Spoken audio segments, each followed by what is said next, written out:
Hello guys, welcome back to my YouTube channel. और आज की वीडियो में मैं आपको बताऊंगा टूरिस्ट वीज़ा एप्लीकेशन फॉर्म आप कैसे फिल कर सकते हैं। तो जैसे कि आप स्क्रीन पे देख रहे हैं, ये है वीज़ा एप्लीकेशन फॉर्म। तो इसमें मैं आपको बताऊंगा यदि आप टूरिस्ट वीज़ा पे जापान में आ रहे हैं तो आपको इसे कैसे फिल करना है। और जो लास्ट मैंने एप्लीकेशन फॉर्म बनाया था वो भी आप देख सकते हैं। जिनके पास डिपेंडेंट सीओई है उनका फॉर्मेट थोड़ा अलग होता है। वीज़ा एप्लीकेशन फॉर्म तो सेम होता है पर उसको फिल करने का फॉर्मेट थोड़ा अलग होता है। तो चलिए इस फॉर्म को फिल करते हैं और मैं आपको डाउनलोड करना है, जो कि आप कर सकते हो गूगल से।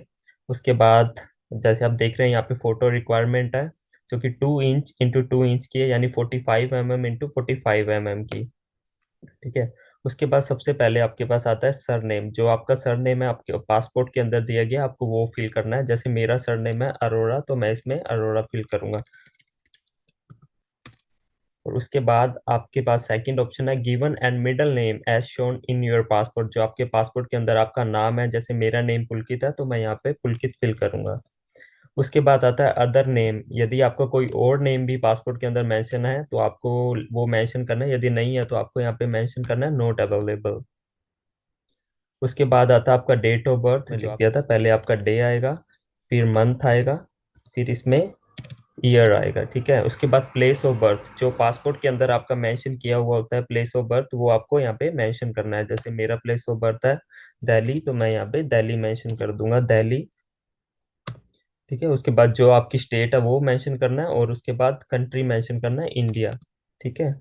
उसके बाद आप मेल या फीमेल, यदि आप मेल है तो मेल पे क्लिक कर दीजिए।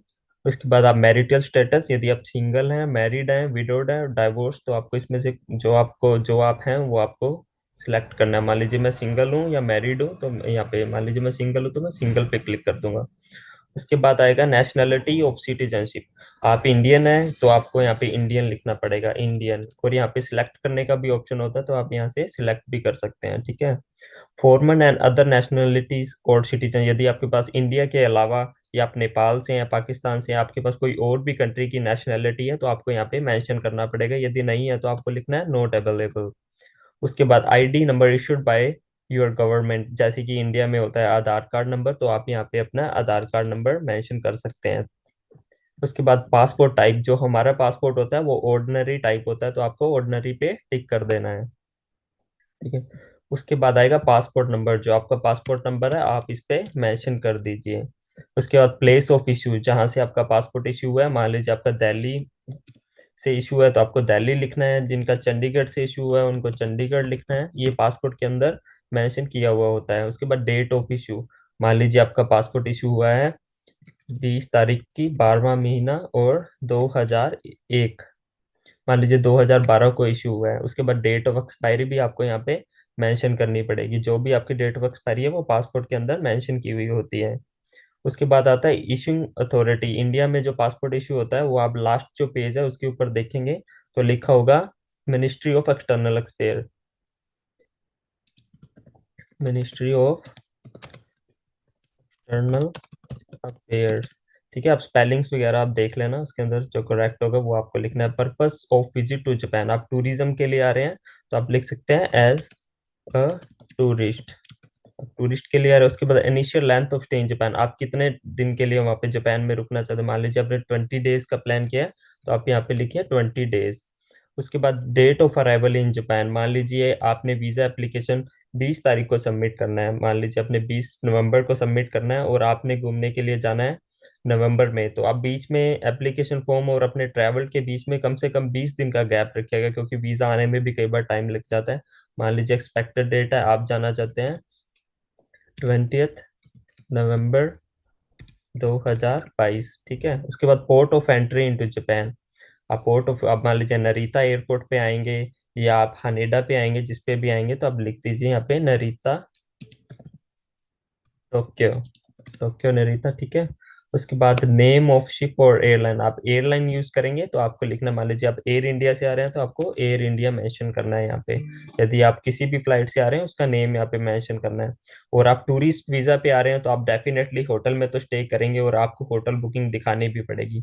तो आप मान लीजिए किसी भी जिस होटल का आप यूज कर रहे हैं, यानी कि आपने एम्बेसी में शो किया है, उसी होटल का नाम यहाँ पे मेंशन करना है। आप मान लीजिए आपा में रुकेंगे, यहाँ पे आप लिखिए आपा होटल, उसके बाद उसका जो टेलीफोन नंबर होगा वो आपको यहाँ पे मेंशन करना है, और उसकी कौन सी लोकेशन है जिसको आपने बुक किया होटल को, उसका यहाँ पे आपको एड्रेस बुक करना है। जैसे कि यहाँ पे टोक्यो में है, टोक्यो में मिनातो सिटी में है, तो जो भी उसका एड्रेस होगा और उसका पिन कोड आपको यहाँ पे मेंशन करना होगा। ठीक है।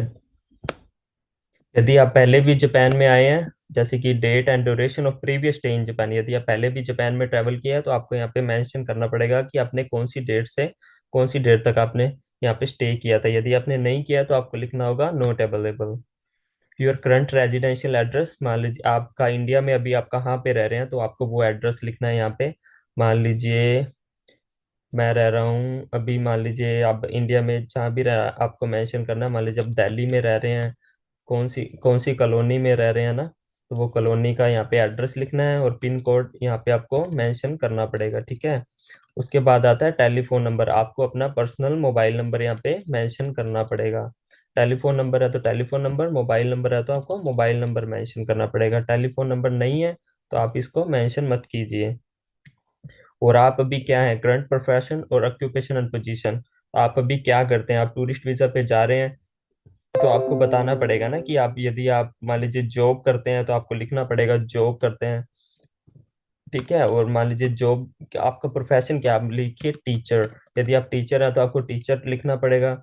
यदि आप बिजनेसमैन हैं तो आपको बिजनेस लिखना पड़ेगा, किस चीज़ का बिजनेस है वो आपको यहाँ पे मेंशन करना पड़ेगा। ठीक है। Name and address of employer, मान लीजिए आप, आपका खुद का बिजनेस है तो आपको अपनी कंपनी का नेम यहाँ पे मेंशन करना पड़ेगा। मान लीजिए मैं यहाँ पे लिख देता हूँ क्लोथ्स एंड टेक्सटाइल,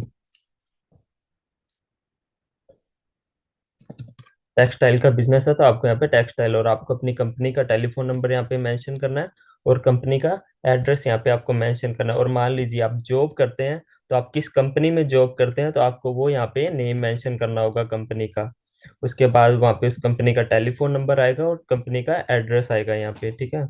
उसके बाद जो नेक्स्ट पेज आता है कि पार्टनर और प्रोफेशन, ये इसको नहीं फिल करना है, यहाँ पे जो स्टार लगा होता है वो कंपलसरी नहीं होता है। गारंटर और रेफरेंस इन जापान, यदि आपके पास किसी का इनविटेशन लेटर है या आपका कोई गारंटर है जिसने आपको इनविटेशन भेजा है तो आपको यहाँ पे उसका नेम, एड्रेस और telephone number, date of birth, क्या उसके साथ रिलेशन है वो फिल करना है। यदि आपका ऐसा कुछ भी नहीं है, आप टूरिस्ट वीजा पे जा रहे हो तो डेफिनेटली आप होटल बुकिंग ही प्रेफरेंस करेंगे ना, तो आपको इसको कुछ भी नहीं करना है, नोट अवेलेबल लिखना है आपको। उसके बाद ये इस पे भी नोट अवेलेबल, ये सेम ही होता है तो इस पे भी नोट अवेलेबल लिखना है।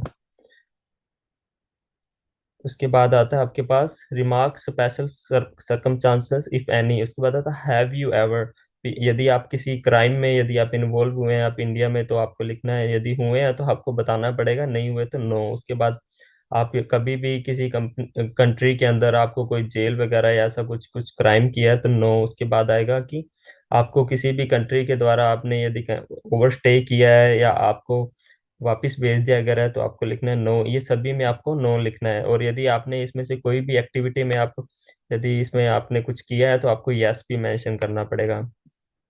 उसके बाद आएगा कि please tick yes if you have received any sentence even if sentence was suspended, यदि आपको कुछ भी आपने कोई क्राइम किया तो उसके बारे में आपको यहाँ पे मेंशन करना पड़ेगा कि आपने क्या किया, उसको एक्सप्लेन करना पड़ेगा। तो उसके बाद I hear bye declare that the statement given above is true and correct, जो भी आपने ऊपर स्टेटमेंट्स लिखी हैं कि वो सारी सत्य हैं और कुछ भी उसके अंदर गलत नहीं है। उसके बाद डेट ऑफ एप्लीकेशन, इसको आप जो जिस डेट को आपने एप्लीकेशन फॉर्म फिल किया उस डेट को भी भर सकते हैं। मान लीजिए मैंने 10/11/2022 को फिल किया। उसके बाद यहाँ पे सिग्नेचर ऑफ एप्लीकेंट, तो आप यहाँ पे जब आप इसको फॉर्म को प्रिंट कर लेंगे तो आप बाय पेन भी इसको आप यहाँ पे साइन कर सकते हैं। बस यही इतना छोटा सा ही एप्लीकेशन फॉर्म होता है।